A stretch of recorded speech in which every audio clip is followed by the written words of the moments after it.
Hi, my name is Elizabeth Hodgson. I'm a regional vegetable specialist with the Eastern New York Commercial Horticulture Program. And today we're talking to Shannon Wilkins of Rulfs Orchard. So Shannon, can you tell us a little bit about the history of the farm? Sure. My grandfather came here in 1952. He wanted to have a dairy farm. Then the property came with apple trees. My grandfather had other local growers help him learn how to harvest the apples, take care of the trees, and they ended up just putting some on the front lawn, and that's how it really all started.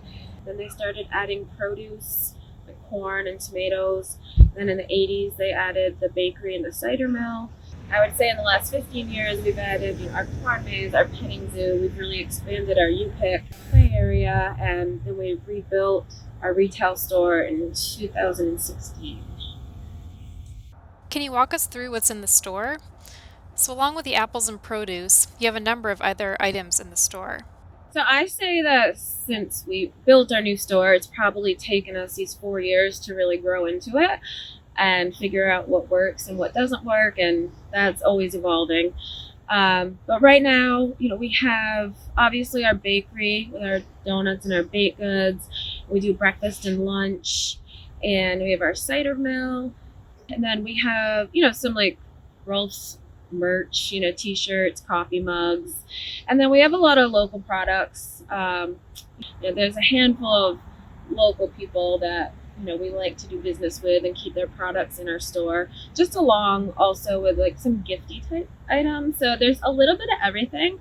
I'd say, probably 3/4 of the store is items that we grow here and make here, and then the rest is just filled in with, fun little trinkets and goodies. How do you decide which products from other local producers and businesses to bring into the store? Typically, it just starts with a manager's idea, or if someone reaches out to us, and we're usually pretty willing as long as we have the space for it. We've had Parker's maple syrup forever because Earl and my grandfather are friends. Everything else is just usually them coming to us and asking, or we might see something that we think is really neat and might be a great fit, and we'll try it out. And as long as there's demand for it, we definitely keep it in the store. So Rolfs is certainly a family business, and I was just wondering how you divide up the roles between the retail store and you do a little bit of wholesale as well and field operations. We're pretty diverse here. There's a lot of departments. So we have my sister Amanda and I run a lot of the just behind the scenes, payroll, insurance, making sure the H-2A workers are here on time, just audits, all the little things that you might not think about when you come into our store. And then we have a field manager who takes care of all the fields with our Jamaican workers. And then we have our grandfather Bob, who started it, who you'll still see in the store like every day at 91 years old. So we have a retail manager, and my sister and I kind of fill in on that because there is a lot of product in the store and a lot to order and keep track of. My husband runs the bakery, and then we have a produce supervisor / greenhouse supervisor because it's kind of a split season type job. And then obviously we help out with whatever needs to be helped out with, whether we're in the bakery or in the greenhouse when it comes time to plant. So it really takes all of us. We meet once a week just to make sure we're all communicating and keeping everything moving forward. It's a lot of work, and it just takes a lot of dedicated staff. When did you build the store? We moved into the store fall of 2016. So in our craziest season, because we were a little behind schedule, we literally moved everything overnight into the store and opened the next morning at 6. We've been talking about rebuilding for a long time. Our old building, people loved it, but we didn't love it because of the working conditions, leaking roofs. There was no ventilation. So we knew we needed to do something. And so my dad, who can be like a little crazy, he just in 2015 was like, I think this is time. And we literally just started meeting with people and decided we were going to build it. And we started in the spring of 2016. And like I said, opened in the fall of 2016. Can you tell us a little about the thought process for designing the store for other people who are thinking about renovating or building a new farm stand? I think the first thing we did was we had to talk to our loan officer at Yankee to make sure it was even possible to rebuild. We kind of knew what we wanted in our heads. Like, we spent a lot of time visiting places. We took a lot of day trips. Anytime we were out of state, like visiting somewhere, we would try to find a place similar to what we were and what we wanted to be. We met with Luck Brothers, and we probably should have met with more, but they just kind of nailed what we wanted the first time. So they got our design right. So we just went with it. And then from there, like, they brought in some companies. We brought in some, because you have like the electricians, the plumbers, the heating and cooling people. So kind of just together, we all came up with the design. The bakery, one of our food suppliers had someone in-house that actually helped design the bakery. The rest of the store, we've just filled and moved around as we went. Like, we had no retail design when we moved in. We just really went with it. We built some counters and we've worked around it. Yeah, you have some really nice seasonal displays. So right now there's a lot of fall themed leaves, pumpkins, and merchandise. You have some Christmas displays out. Can you tell me who does the displays for the store? You or your retail manager? Either her or myself.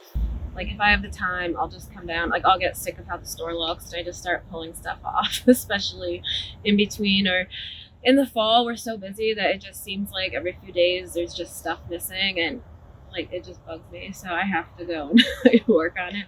So it's, like I said, like, all hands on. Whoever gets to it first, really. Do you have any advice for people who are thinking about renovating their farm stand? I would say from our experience, things that I would just say is that you can never have enough storage. You can never have enough cooler space. I would suggest really looking over the bids to making sure everything's included in them. Like, I'll just give you an example of lighting. Something slid under, so I would just say, like, they were going to put all fluorescent lighting in our building. That was in the bid, and then it came down to it, and I was like, I'm not putting fluorescent lighting in here. So that's just like a great example of how you can go over budget, is by not really thinking things through. I would just say, have other people look over any contracts, put in enough electrical outlets, things like that just at the time you might just say, oh, they're the professional, I'm just going to let them go with their bid, go with the contract. Really think those things through. I think it's always better to go a little bigger than you think you might need. Can you tell us a little bit about your marketing strategies? We have for a long time now used Boyer Benner Group as a marketing company. My sister and I realized it was something we weren't good at and really didn't have the time for. We've been working with them for a really long time, probably say 8 years, and we've just really grown with them. And we always say that if we weren't using them, we probably wouldn't have rebuilt. That's how much of an impact it can have. And it obviously took a couple years for us to all get to know each other and for them to really learn our business.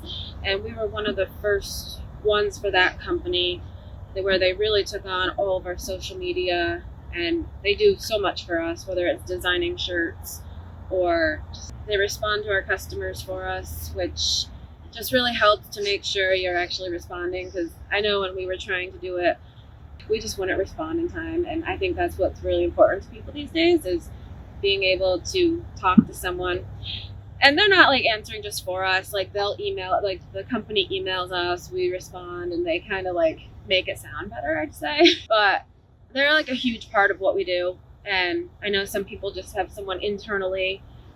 We don't have that option. When we moved in here, they did our signs and making sure that your logos are all consistent. They've taught us a lot of the importance of marketing and branding. And we really do want to turn our business into a destination.